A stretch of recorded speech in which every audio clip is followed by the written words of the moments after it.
கொண்டதை பயிற்சி செய், பயிற்சியோடு முயற்சியும் செய், உனக்கான இலக்கை தொட்டுவிடலாம் என இலக்கை தொட்ட கைலன் திரைப்படத்தின் இயக்குனர் திரு அருள் அஜித் அவர்களை பேச அன்புடன் அழைக்கிறேன். சார், ஒரு சிறிய வேண்டுகோள், கைலன் பொருள் விளக்கத்தை நீங்களாவது சொல்லுங்க சார். என்ன மாதிரி அவங்களும் ஆர்வமா இருக்காங்க. அன்புடன் அழைக்கிறோம்.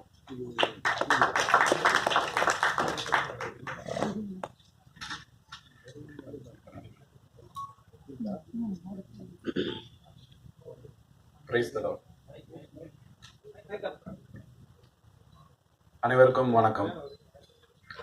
எங்கள் அழைப்பை ஏற்று சிறப்பு விருந்தினராக வந்திருக்கும் Bhagyaraj sir, Rajan sir, Dhanajayan sir and என்னோட அன்பு பிரதர் கௌரவ நாராயணன் அவர்களுக்கு என்னோட நன்றியும் வணக்கத்தை தெரிவித்துக் கொள்கிறேன். எப்பவுமே எங்களோட துணை நின்று சினிமாவுக்கு ஒரு தூணாக இருக்கிற பிரஸ் அண்ட் மீடியா நண்பர்களுக்கும் என்னுடைய அன்பு வணக்கம். மற்றும் இங்கு வருகை தந்து இந்த ட்ரெய்லர் வெளியீட்டு விழாவை கரெக்டாக நடத்தி முடிச்சதுக்கு சப்போர்ட் பண்ண அனைத்து நல்லுள்ளவங்களுக்கும் குடும்பத்தாருக்கும் அனைவருக்கும் வணக்கம். கைலன்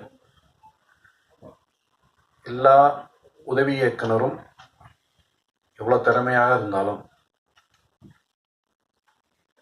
இல்லை எந்த ஸ்கூல்லேருந்து வந்தாலும் அவரை அறிமுகப்படுத்துறதுக்கு ஒரு தயாரிப்பாளர் இல்லை என்றால் அந்த இயக்குனர் வெளியே வரவே மாட்டார். உலகத்துக்கு அவருக்கு தெரியாமல் போயிருப்பார்.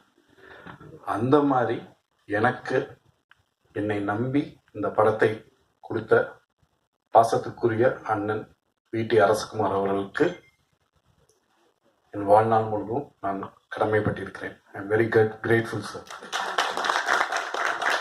என்ன அப்படின்னா, சார் சொன்ன மாதிரி தான் டே 1 முடிக்கிற வரைக்கும் சார் ஒரே ஒரு நாள் தான் வந்தார். So the complete production, executive production எல்லாமே நான் என் டீமோட சேர்ந்து ஹேண்டில் பண்ணி இந்த படத்தை முடித்து நான் அவருக்கு இன்னும் போட்டு காமிக்கல படத்தை. ஸோ நெக்ஸ்ட் வீக் நான் போட்டு காமிச்சிடுவேன். ஸோ அந்த மாதிரி ஒரு நம்பிக்கை சாருக்கு என் மேலே. ஸோ அந்த நம்பிக்கையை நான் கண்டிப்பாக காப்பாற்றிருக்கேன்னு நினைக்கிறேன். ஏன்னா அந்த படம் பயங்கர ஹார்ட் ஒர்க். ஏன்னா எங்களுக்கு என்றைக்குமே நான் ஒரு ப்ரொடியூசரோட டைரக்டராக இருக்க தான் ஆசைப்பட்றேன். ஏன்னா அவங்க கஷ்டப்பட்டு நமக்கு ஒரு காசு தராங்க, நம்மளை நம்பி ஒரு ஒரு படத்தை எடுக்கிறதுக்கு ஒரு வாய்ப்பும் கொடுக்குறாங்க. ஸோ அது நம்மளோட வாழ்க்கை. ஸோ அதை நம்ம சரியாக காப்பாற்றினாதான்